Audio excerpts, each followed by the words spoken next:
Hello friends, चुनावों में BJP की हार या फिर कहें कि बहुमत वाला आंकड़ा नहीं पाना कहीं ना कहीं सहारा के निवेशकों के लिए शुभ होता हुआ दिख रहा है।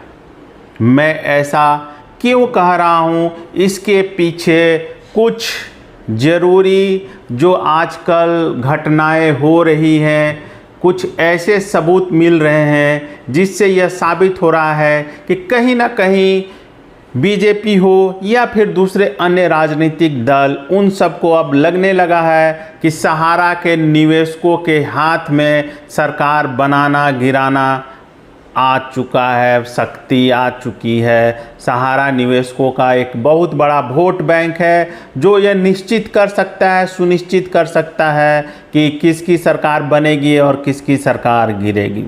जी हाँ दोस्तों, लोकसभा चुनाव में जहां बीजेपी 400 पार का नारा दे रही थी और महज 240 सीट पर अटक कर रह गई, इसके पीछे कहीं ना कहीं सहारा निवेशकों का जो मुहिम चल रहा था कि भुगतान नहीं तो मतदान नहीं, इसका प्रभाव माना जा रहा है। तभी अचानक लोकसभा चुनावों के बाद जहां ईडी सक्रिय हो जाती है और सहारा के 6 ठिकानों पर छापेमारी करती है, साथ ही साथ लखनऊ में 100 एकड़ की ज़मीन का लीज रद्द कर दिया जाता है। इसके अलावा और भी कई कार्रवाइयाँ शुरू होती है। साथ ही साथ लोकसभा में हर 2 दिन 3 दिन पर कोई ना कोई लोकसभा सदस्य सहारा के भुगतान से संबंधित जानकारी गृह मंत्री अमित शाह से पूछता रह रहा है।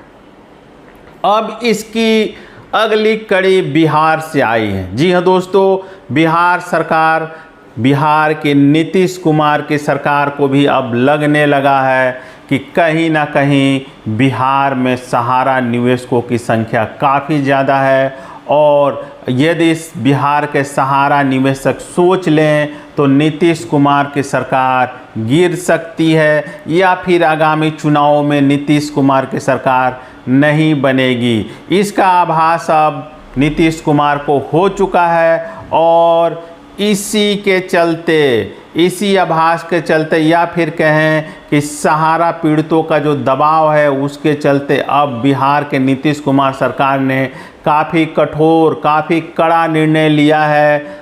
क्या है आदेश, क्या है खबर बिहार से सहारा पीड़ितों को लेकर और दूसरी अन्य चिट फंड कंपनियों को लेकर बहुत बड़ा अपडेट बिहार से आ रहा है। तो यदि आपने अभी तक हमारे चैनल को सब्सक्राइब नहीं किया है तो प्लीज़ सब्सक्राइब कर लीजिए। दोस्तों, बिहार से जो खबर आ रही है उसके अनुसार अब राज्य सरकार ने सभी जिलों को निर्देश दिया है कि जिले में जितने भी चिट फंड कंपनियों से संबंधित मुकदमे दर्ज हैं उन पर हर महीना समीक्षा बैठक होगी और बैठक के बाद जो भी अपडेट निकलेगा उसकी जानकारी EOW मतलब इकोनॉमिक ऑफेंस विंग जो बिहार सरकार की है उसको देनी ज़रूरी होगी। और सबसे बड़ी बात है कि इसमें अब IO मतलब जो जांच अधिकारी होते हैं इस तरह के मुकदमों में अब दरोगा रैंक नहीं बल्कि इंस्पेक्टर रैंक के अधिकारी होंगे और इस पर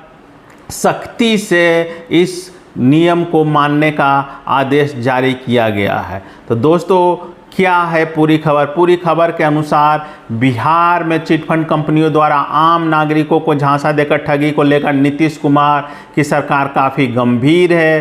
राज्य में लोगों से धोखाधड़ी या ठगी करने वाले चिटफंड या नॉन बैंकिंग फाइनेंस कंपनी के खिलाफ जांच तेज कर दी गई है। आर्थिक अपराध इकाई EOU ने सभी जिलों के SP को लंबित मामलों की समीक्षा कर हर माह अपडेट स्थिति के साथ रिपोर्ट भेजने का निर्देश जारी कर दिया गया है। जैसा कि आप लोगों को पता है कि बिहार में चिट फंड्स के फ्रॉड से संबंधित कुल 175 मामले दर्ज हैं और इन मामलों में कुल 50 करोड़ रुपए की राशि का धोखाधड़ी से संबंधित मामला दर्ज है। मतलब 175 केस जो पेंडिंग है बिहार में चिट फंड से के धोखाधड़ी से संबंधित, उसमें कुल राशि 50 करोड़ की है धोखाधड़ी की।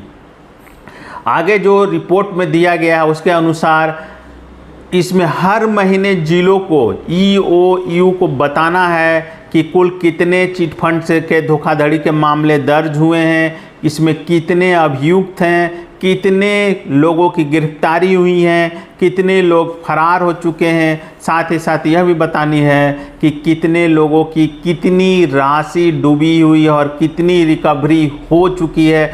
मतलब तमाम आंकड़े अब हर महीना जिलों को देना पड़ेगा, EOU इकोनॉमिक ऑफेंस विंग को देना पड़ेगा। इसको लेकर काफ़ी कड़ाई बढ़ती जा रही है बिहार में।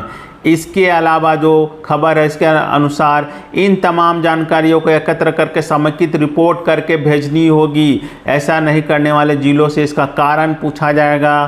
कुछ दिन पहले 5-6 जिलों को बुलाकर नॉन बैंकिंग फाइनेंशियल कंपनी से जुड़े मुकदमों की समीक्षा EOU के SP मदन कुमार आनंद ने की। इसमें उन्होंने जांच की गति को तेज करने का सख्त निर्देश दिया। आगे से लापरवाही करने पर कार्रवाई करने की भी बात हुई। साथ ही साथ यह भी सख्त हिदायत दी गई है कि इस प्रकार के जो मामले हैं, चिटफंड में धोखाधड़ी के मामले हैं, उसमें जो जांच पदाधिकारी IO होंगे वो इंस्पेक्टर रैंक के होंगे। अगर जांच अधिकारी दरोगा रैंक के अधिकारी को बनाया जाएगा तो उस मामले में कड़ी कार्रवाई की जाएगी और किसी भी तरह की लापरवाही बरतने पर जिले के पदाधिकारियों पर कड़ी कार्रवाई की जाएगी। तो इस प्रकार से अब यह साफ साफ दिखने लगा है कि किस प्रकार से अब चाहे बात करें हम लोग केंद्र सरकार की या विभिन्न राज्य सरकारों की, सभी को लगने लगा है कि कहीं ना कहीं चिटफंड कंपनियों के द्वारा जो ठगे गए लोग हैं या फिर जो सहारा कंपनी के द्वारा ठगे हुए लोग हैं, कहीं ना कहीं उनका वोट बैंक काफ़ी ज़्यादा है। और ऐसे में यदि उनको नेग्लेक्ट किया जाता है, उनको उपेक्षा उनकी की जाती है, तो आने वाले दिनों में, आने वाले चुनाव में सरकारों की बुरी गत हो सकती है, हार का सामना करना पड़ सकता है।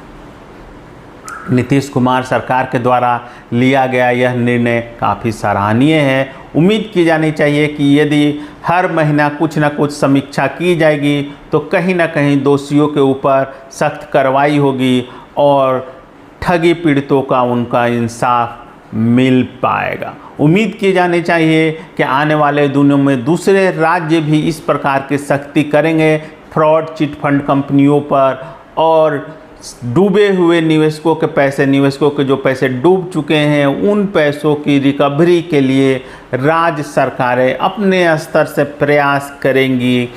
अभी झारखंड में भी विधानसभा का सत्र चल रहा था, उसमें विधायक महोदय भी, लंबोदर महोदय जो विधायक हैं गोमिया से, वो भी धरने पर बैठ गए और कहें कि केंद्र के साथ साथ राज्य सरकार को भी इस संबंध में प्रयास करने चाहिए कि निवेशकों का जो डूबा पैसा है उसकी रिकवरी हो सके। तो कहीं ना कहीं अब सांसदों और विधायकों को यह महसूस होने लगा है कि चिटफंड कंपनियों में जिनका पैसा डूब गया है, जो पीड़ित है, वो बहुत बड़ा वोट बैंक है और उनका पैसा यदि दिला दिया जाएगा तो कहीं ना कहीं उन्हें आगामी चुनाव में फ़ायदा होगा।